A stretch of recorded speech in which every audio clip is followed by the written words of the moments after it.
Good day, my friends.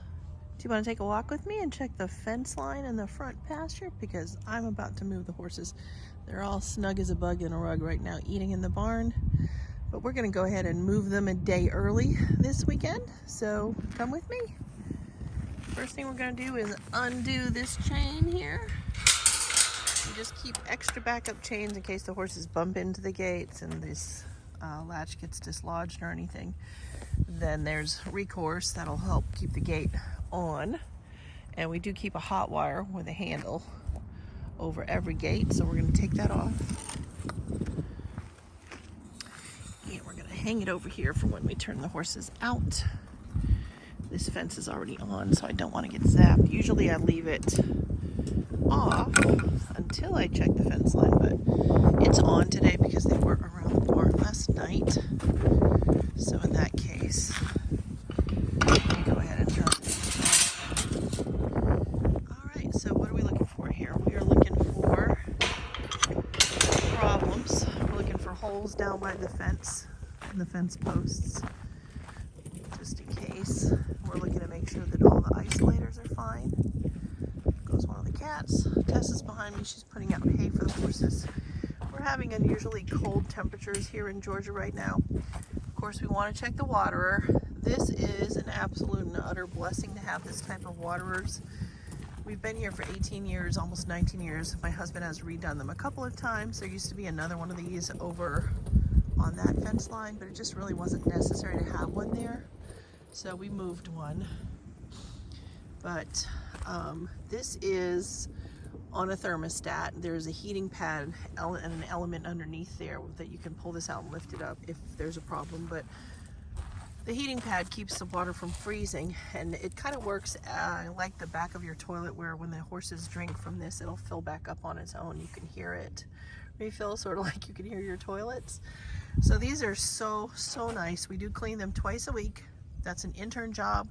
They do it on Mondays and Thursdays, so they just clean it out and make sure it's nice and clean. So that's all good. It's in working order. We do keep a big trough just in case we have a backup source of water. But when it's really cold, that'll freeze. I think Mr. Bigley's gonna come with me. Here he comes. Hey, buddy. Hi. That's the cat in charge of all the cats, the whole cat colony. So I bet he goes with us. All right, let's carry on. Sorry. So, checking the isolators. Making sure all the chains are on. Like, this is an extra gate, which is really nice. Also has a handle on it. Sorry. It's cold out here. But it's nice to have two gates, and I think we have two gates in each pasture because then you have a second option. Sometimes if it gets really muddy up there in the corner, I will have all the students come through this gate right here, and that's just temporary tape right there to keep the horses away from that trailer because they were around the barn last night. Here comes Maverick. These barn cats are so funny. Anyway, carry on. All right, we're gonna check the corner. Everything looks good. That is a big tree, isn't it? Everything's good in here. And when we had our fences redone, we made sure that the people who installed them put the fence all the way to the ground. You don't want fencing to be up off the ground because horses are terrible about casting themselves up against walls and fence lines. It really is a beautiful day here. It's just cold, and it's about to be a very cold week for us. Unusually low temperatures all week. So we're getting ready for that. And just to point out, hay is absolutely the best thing in the world to warm horses up with. So if you give horses hay, it kind of works through the process of fermentation in the hindgut. And here's another horse fun fact. Anything a horse eats will make it from the stomach to the hindgut within 3 hours, which is crazy if you think about the size of the digestive system of a horse and the length of it. It's enormous. So the stomach holds about 3 scoops of feed. If you've ever seen a horse feed scoop before, picture 3 of those full. That's the maximum amount of food that a stomach of a horse can hold. And a lot of people think they can eat so much. It's not that they can eat so much at once, it's more that they're hungry because their digestive system moves so quickly. And they also have parasites, so they're always hungry, it seems. But they're natural born grazers, so their digestive system is always working. Checking everything. And we're getting, this is kind of a slight incline.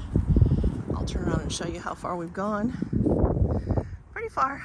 And the cats are following us. It's so funny. And there's my sweet neighbors. So we just check everything. Every once in a while there'll be a deer that'll hop the fence, and they'll either catch the hot wire, this part, with their leg or their foot or the antlers. Sometimes we have found antlers in our pastures before. I have half of a antler set on my desk in the office, and when that happens, the deer actually break the hot wire. That has happened to us several times. So that is why I'm checking the top and mentioning it to you guys. I have learned how to fix fences in my old age. I'll show you where like fence has been connected here.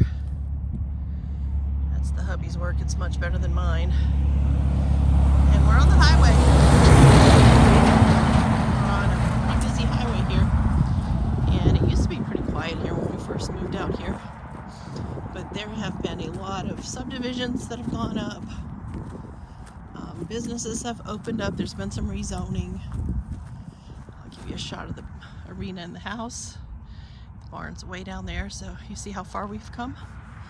All of our pastures are pretty good size. I think this one's probably about 2.5 acres. I think most of them are about 2.5 acres each. Our entire property is less than 8 acres. So it's not a big property, but most of it is pasture, so that's the nice thing. So I'll show you how far we've gone. Turn around. That's the neighbors. There's the arena. And then we're almost at the corner here.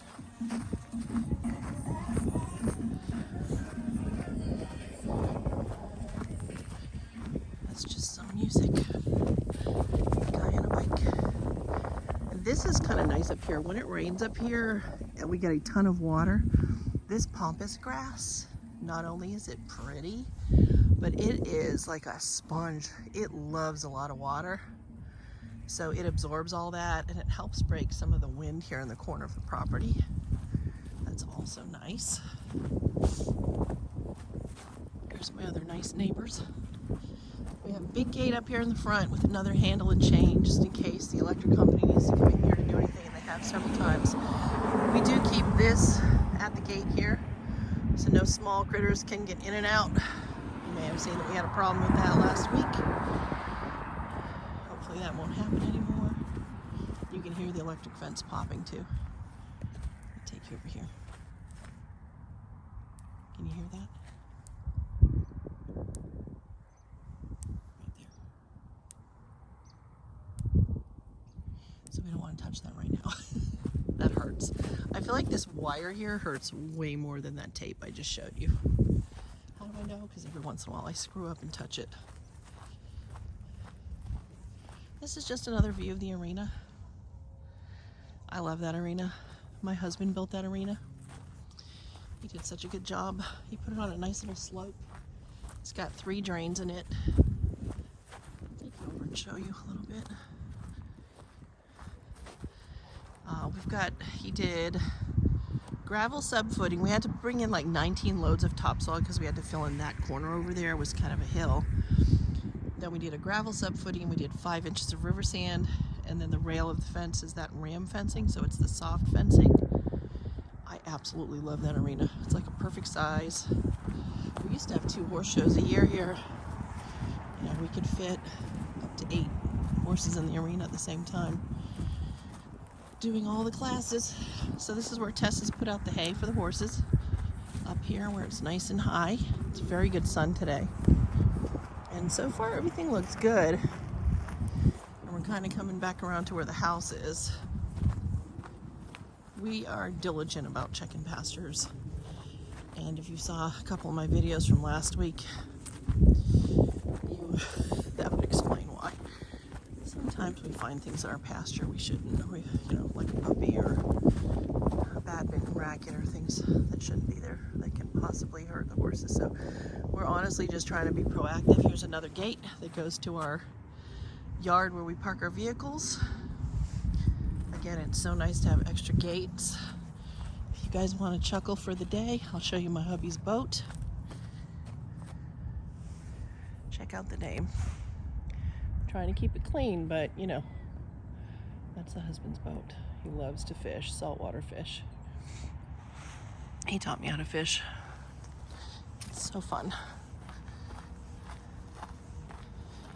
And everything's looking good. So something else we have to go do, if you're still with me, doing my responsible things with me today, we're gonna go up here and check the viewing deck. See, there's 6 flakes of hay out here. We almost made it to the corner, but not quite, but we'll do this first. We're gonna check the viewing deck and make sure that the electricity is on this too.